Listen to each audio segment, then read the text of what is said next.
ரொம்ப முக்கியமானது. மஞ்சள் ஸ்டிக்கருக்கு இந்த முடிக்கட்டு தான் ரொம்ப ரொம்ப முக்கியமான விஷயம். எக்ஸாக்ட்லேயும் வரும் எங்கே கொண்டு வரோங்கிறத இது பண்ணுறது இந்த முடிக்கட்டு தான். சரிங்களா?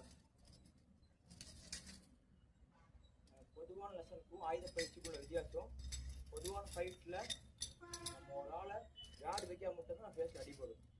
ஆனால் சயின்டிஃபிக்கை பொறுத்த வரைக்கும் நம்ம கொஞ்சம் மாற்றி பண்ணால் ஆயுத பயிற்சி போய் இதுலேயும் நம்மளுக்கு அடி வந்து பர்ஃபார்ம் பண்ணோம்னா ரொம்ப கவனமாக ஹேண்டில் பண்ண நினைச்சாது.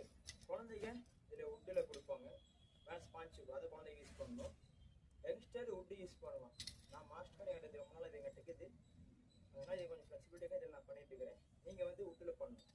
சரிங்களா?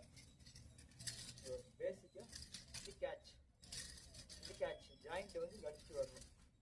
சரிங்களா? ஜாயிண்ட் வந்து கடிக்கணும். அடித்தா இது கேட்ச், இது பேசிக் கேட்ச், இது பேசிக் அட்டாக். சரிங்களா? இது எப்படின்னா சுத்துற மாதிரி இருக்கக்கூடாது. அட்டாக் அட்டாக் புல்லட் எப்படி போயிட்டு புல்லட் போய்விடும். அந்த மாதிரி என்ன ஆகணும், அந்த ஸ்பீடில் செகண்ட் அடிச்சுட்டு திருப்பி கேட்ச் வந்து திருப்பி கேட்ச் வந்து வந்துடணும். Okay, attack catch, attack catch. சுற்றிக்கிட்டு இருக்கக்கூடாது. நிறைய தெரியாமல் சுற்றிட்டு இருப்பாங்க, அது கரெக்டாக வச்சுருந்தீங்க. அட்டாக் ஆயுத பயிற்சி எடுத்து அட்டாக் தான்.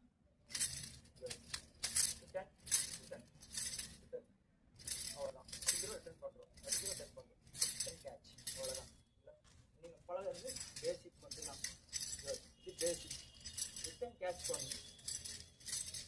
இது டர்னிங் இருக்குது.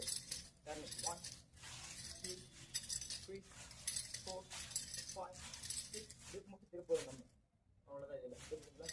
ஒரு பின்னாடி ஒரு சட்டை பிடிச்சிருக்காங்க, கேட்ச் பண்ணுறாங்க, நம்ம கையில் ஆயுதம் இருக்குன்னா என்ன பண்ணணும், திரும்பினாக்கா நம்ம கேட்ச் பண்ணி அடிக்கக்கூடாது. திரும்பும் போதே அட்டாக்கில் நிற்கணும். திரும்பும் போதே என்ன பண்ணணும்,